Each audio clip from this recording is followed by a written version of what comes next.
Assalamualaikum warahmatullahi wabarakatuh. Perkenalkan, saya Fajar Adi Prakoso. Saya adalah dosen S1 Manajemen di Fakultas Ekonomi dan Bisnis Universitas Muhammadiyah Jakarta. Video ini dibuat merupakan bentuk pernyataan diri dosen dalam unjuk Tridharma Perguruan Tinggi atau PDD UKT-PT saya dalam bidang pengajaran sebagai salah satu syarat mengajukan sertifikasi dosen atau Serdos tahun 2025. Pada kesempatan kali ini, izinkan saya menjelaskan mata kuliah yang saya ampu, yaitu mata kuliah Manajemen Pemasaran. Mata kuliah Manajemen Pemasaran ini berada di semester 3 dan dibebankan 3 SKS dengan 16 kali pertemuan, di mana 14 kali pertemuan tatap muka dan 2 kali ujian, yaitu ujian tengah semester dan ujian akhir semester.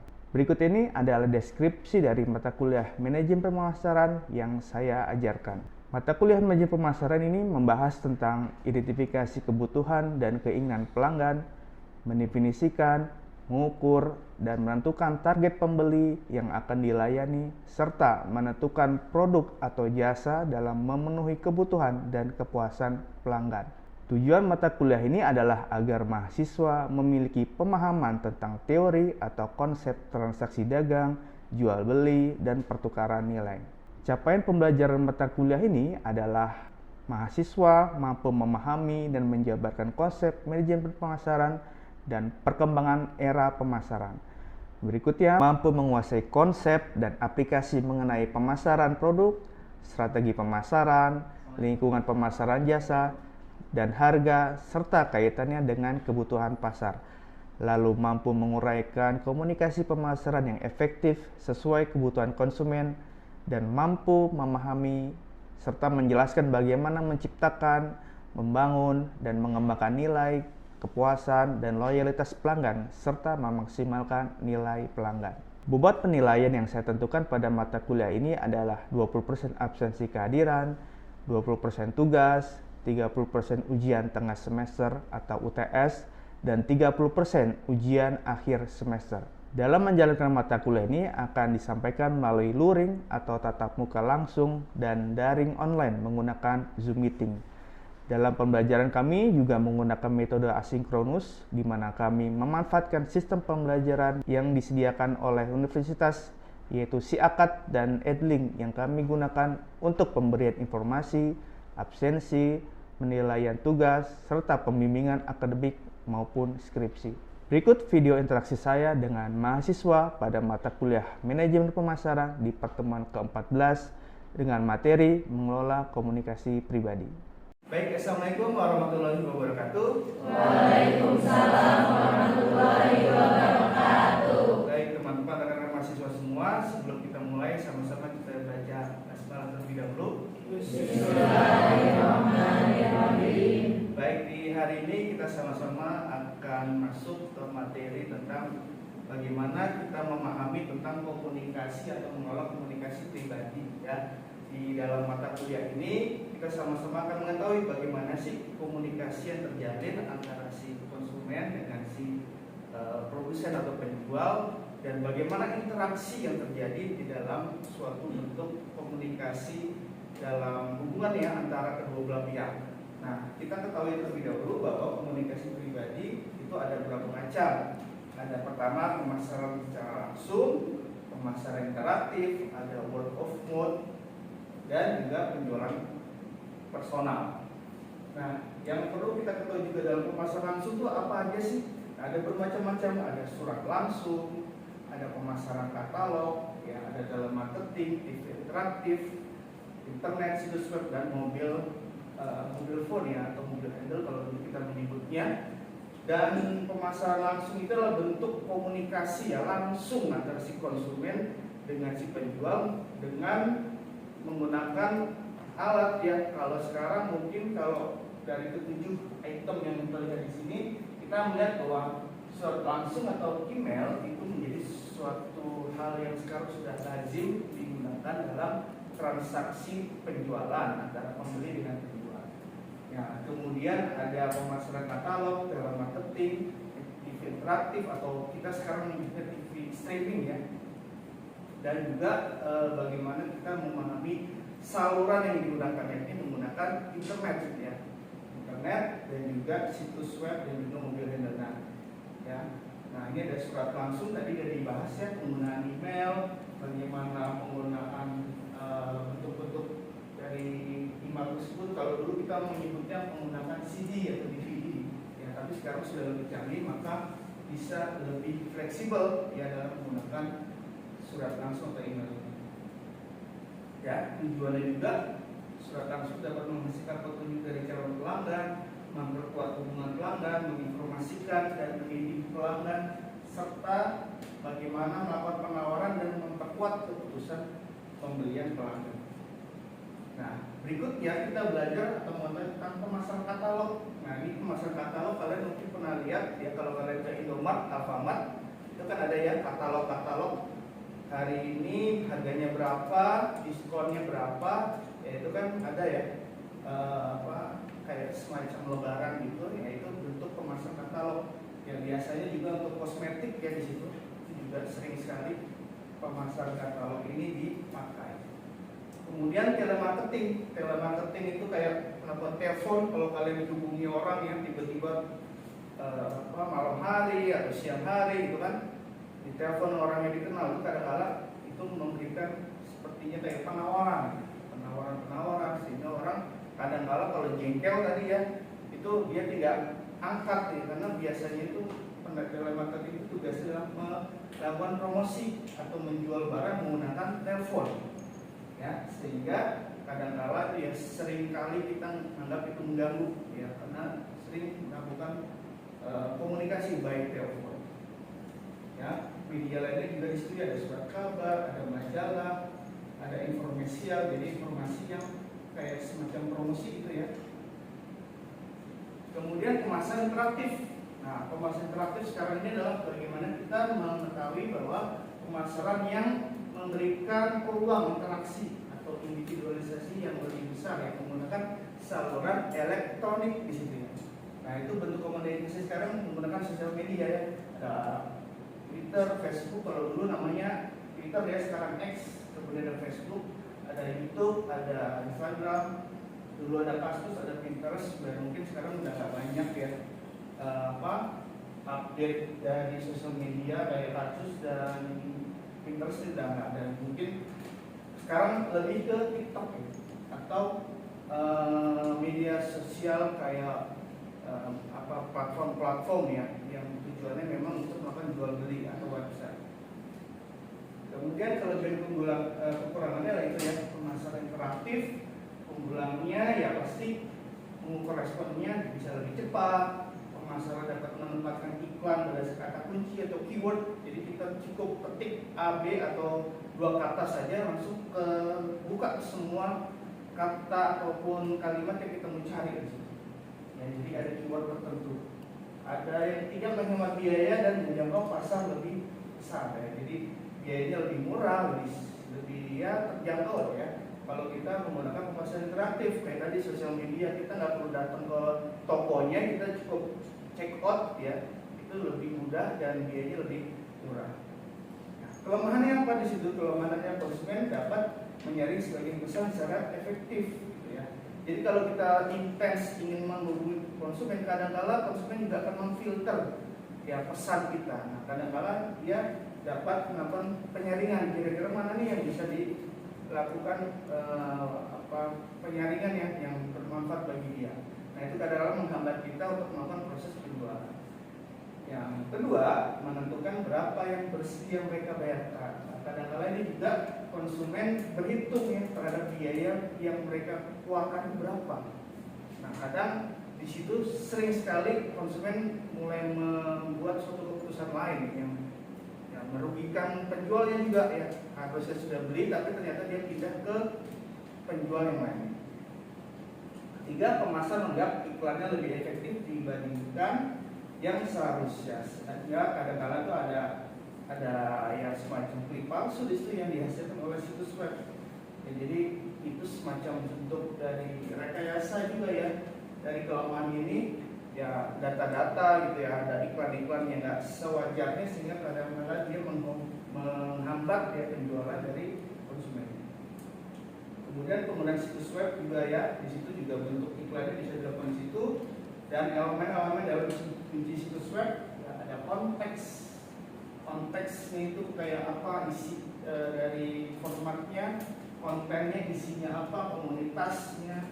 Itu kadang-kadang kita juga perlu mengetahui ya, komunitas dalam suatu produk tersebut apa. Kan kadang di beberapa produk ada komunitas-komunitas yang sudah ada, kayak komunitas motor, komunitas hobi-hobi tertentu. Nah itu biasanya dalam situs web itu lebih efektif menjangkau. Ada juga penyesuaian komunikasi, koneksi, dan juga perdagangan. Nah inilah contoh situs web ya. Jadi perusahaan menggunakan web tertentu untuk menjangkau konsumennya. Jadi mereka membuat website, mereka si konsumennya tinggal memilih produk mana yang akan membeli dan penarik tawaran yang akan mau digunakan itu seperti apa. Ya ini bisa semacam itu ya, ini contoh saja situs webnya. Kemudian ada situs mikro gitu ya. Yakni ya adalah terbatas web yang dikelola dibayar oleh pengiklan. Ya. Kemudian ada iklan pencari ya. Itu ada beberapa bentuk, ada paid search. Jadi iklan pencarian berbayar ya. Jadi kita melakukan pencarian berdasarkan keyword-keyword tadi ya. Jadi kita melakukan pembayaran atau si konsumennya pengiklan membayar jika ada yang mengklik link tersebut. Jadi kalau nggak ada ya berarti nggak akan membayar. Jadi biasa kan kita mencari ini ya dalam situs web seperti ini. Ya bentuk-bentuk dari paid search. Ada pay per click juga gitu ya. Kalau paid search itu kan dibayar kalau kita mencarinya, tapi kalau pay per click itu kalau membayar dengan mengklik. Jadi kalau diklik tadi ya baru kita melakukan biayanya atau biaya per kliknya tergantung seberapa tinggi peringkat link itu di popularitas. Jadi nanti ada kalkulasi biayanya. Ya. Ada juga iklan tampilan dan situs konten ya. Mungkin di situ dulu. Nanti kita ada yang mau bertanya mungkin siapa? Oke, silakan. Sebutkan namanya dan pertanyaannya langsung. Pertama saya Nida Putriana, istri Pak Dinda. Aku mau nanya Pak, menurut Bapak jenis pemasaran seperti apa sih yang lebih efektif gitu untuk menjangkau konsumen? Oke. Baik, terima kasih Nida pertanyaannya. Sekarang memang komunikasi pemasaran, terutama komunikasi pribadi itu sudah sangat luas sekali ya.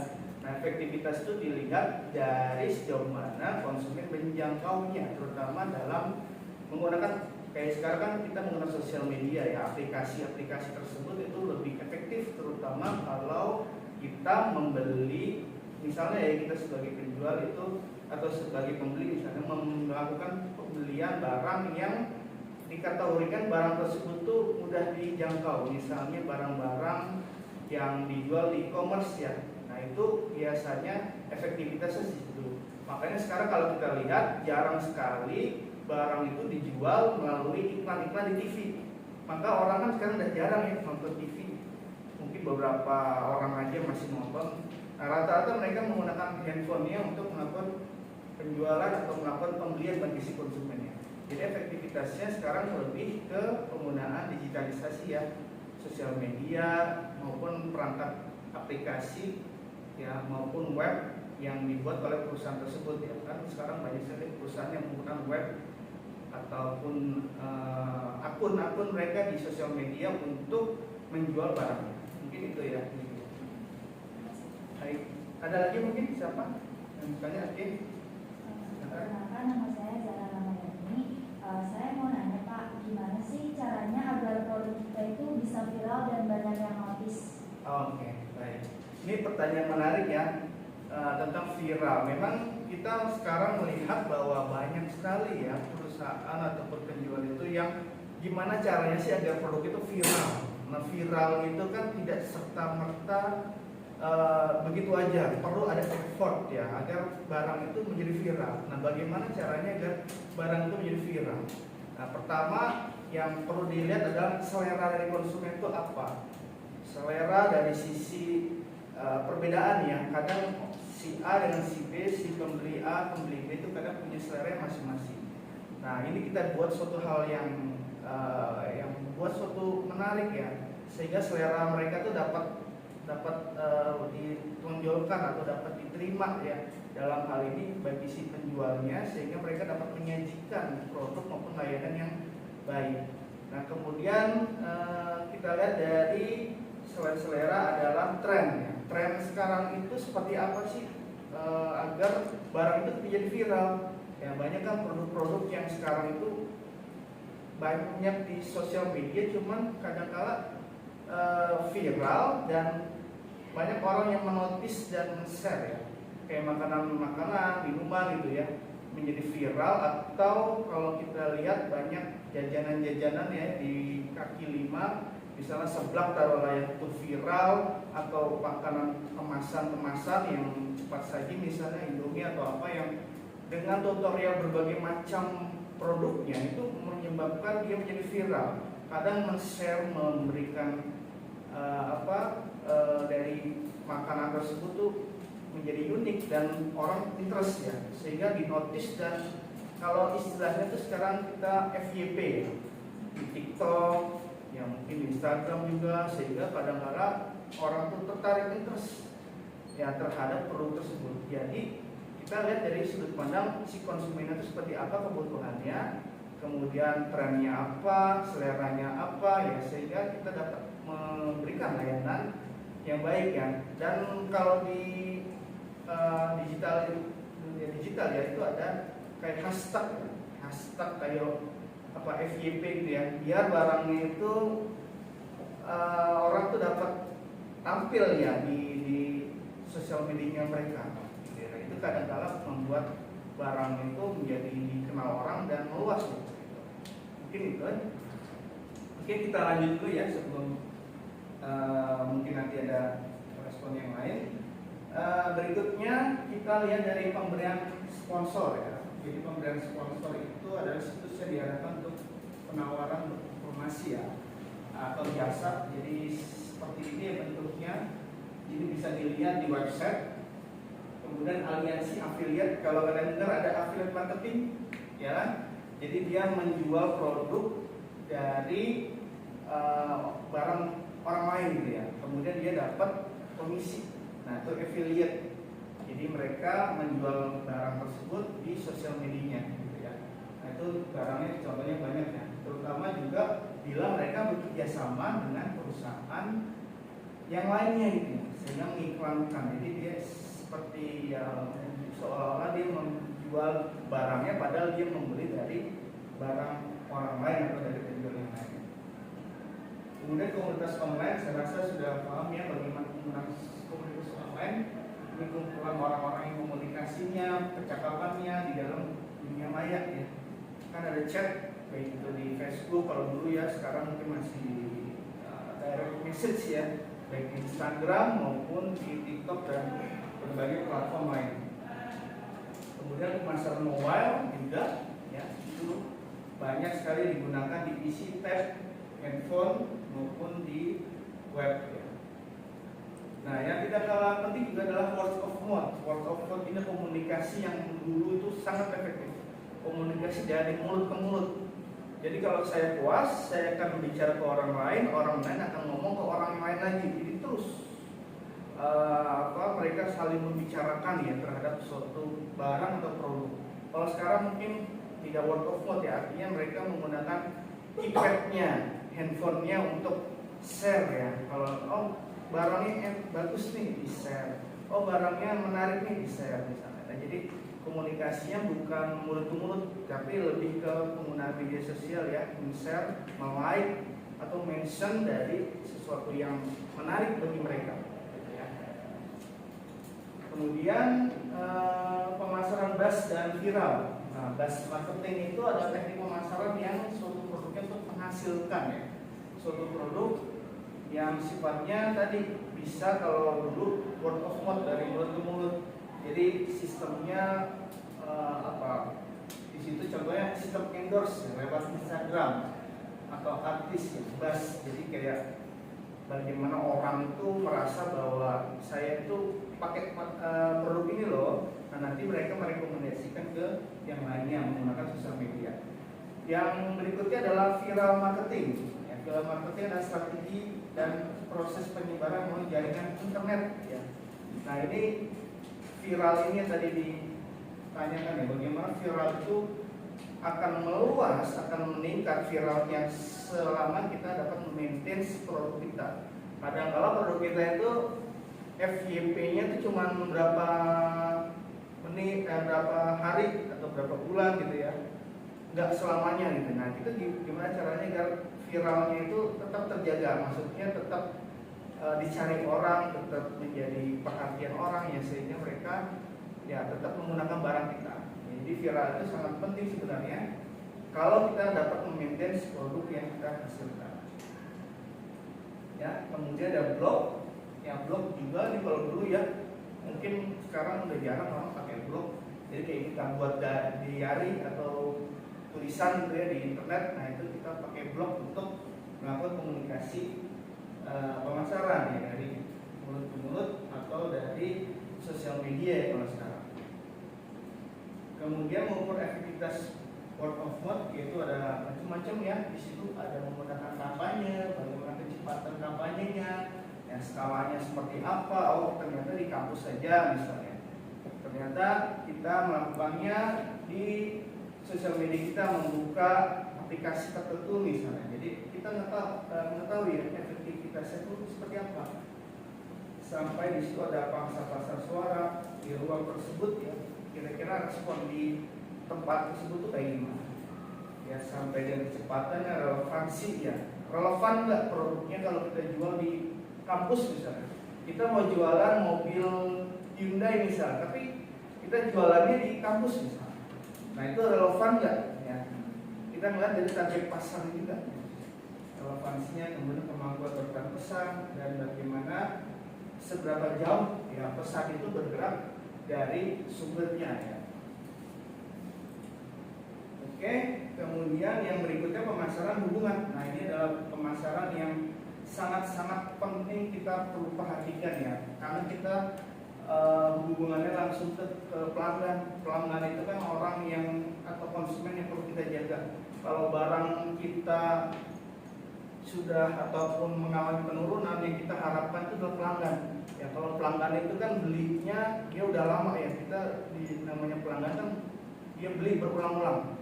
Ya kalau barangnya enggak atau lagi turun ya penjualannya, kita mengandalkan pelanggan karena dia yang rutin ya, sudah loyal kepada barang kita. Tapi kalau kita mengandalkan pembeli yang baru pertama kali beli, ya kita agak sulit ya. Kadang mungkin dia beli hanya sekali aja, tapi setelah itu dia nggak beli lagi. Ya, maka yang kita andalkan adalah pelanggan. Maka pemasaran hubungan itu sangat penting ya, sehingga mereka dapat menjalin hubungan menjadi lebih erat. Ya, contohnya misalnya kalau kita menggunakan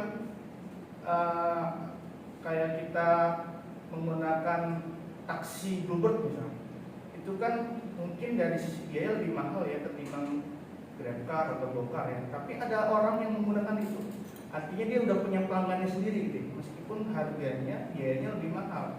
Nah itu bagaimana si Bluebird ini membangun hubungan dengan pelanggannya, sehingga pelanggannya itu menjadi erat ya, meskipun harganya mahal nggak masalah, yang penting pelayanannya bagus, servisnya, mobilnya, dan drivernya juga baik gitu ya. Nah itu bagaimana membangun hubungan ya, atau pemasaran hubungan ya itu. Oke, mungkin sekarang saya akan, biar kita tahu ya lebih mendalam tentang materi ini, saya akan mau melakukan kuis ya. Ada 2 kuis yang akan saya sampaikan ke kalian. Nanti tolong yang bisa dijawabnya karena akan ada penilaian dari saya ya. Oke, yang pertama kuis adalah bentuk pemasaran seperti apa yang efektif dalam menjangkau konsumen. Ada yang bisa mungkin bentuk pemasaran seperti apa? Ya tadi, ya siapa? Sebelumnya perkenalkan, saya Syafil Wirabi. Pemasaran seperti kalau untuk efektif itu menurut saya seperti sosial media sih Pak, Ya. seperti yang Bapak jelaskan tadi. Seperti perkiraan Kayak sosial media. TikTok Shop, mungkin Shopee dan yang lain-lain. Tapi untuk saya sendiri biasanya menggunakan TikTok Shop. TikTok Shop. Itu aja? Ya. Oke. Baik, pertanyaannya, jawabannya tadi saya rasa cukup baik ya. Bagaimana pemasaran tadi mungkin lebih tepatnya itu adalah bagaimana melakukan proses komunikasinya dari sisi penjualan ya. Kalau bentuk pemasaran TikTok tadi ya kan kadang dia TikTok juga bisa untuk sosial media ya, kayak interaksi gitu kan, posting tertentu. Cuman kalau TikTok Shop mungkin lebih dari sisi penjualan. Jadi memang di situ kolaborasi ataupun bentuk TikTok tadi ya itu bisa jadi salah satu sarana untuk menjangkau konsumen. Meskipun dari beberapa pelanggannya ada juga yang beralih ke aplikasi ataupun penjualan e-commerce lainnya gitu ya. Jadi ya tadi salah satu bentuk pemasaran juga ya dalam menjangkau konsumen. Oke, yang kedua ya, saya kuis yang kedua, bagaimana pendapat kalian yang kalian ketahui ya tentang buzzer dan sosial media yang digunakan untuk melakukan penjualan? Karena kita ketahui buzzer ini memang kan kesannya negatif ya, hate speech, melakukan suatu hal-hal yang kurang baik dalam perkataan gitu ya. Nah itu menurut kalian buzzer itu seperti apa sih? Ada yang mungkin? Oke, silakan. Perkenalkan, nama saya Rayhan Hamzah. Ya. Biasa dipanggil Rayhan. Menurut saya tidak semua buzzer itu bersifat negatif. Jika digunakan dengan cara yang benar, buzzer justru bisa menjadi alat yang efektif dan positif untuk strategi penjualan. Sebaliknya juga Pak, kalau misalnya kita gunakannya secara asal-asalan, ya, itu justru bisa merugikan konsumen dan bisa merusak perusahaan Pak. Oke, baik. Itu aja? Ya. Ya, terima kasih Rehan. Oke, bagus ya pertanyaan jawabannya dari Rehan. Memang buzzer itu sekarang harus kita lihat dari sudut pandang yang banyak hal ya, tidak hanya negatifnya saja tapi ada yang positif juga.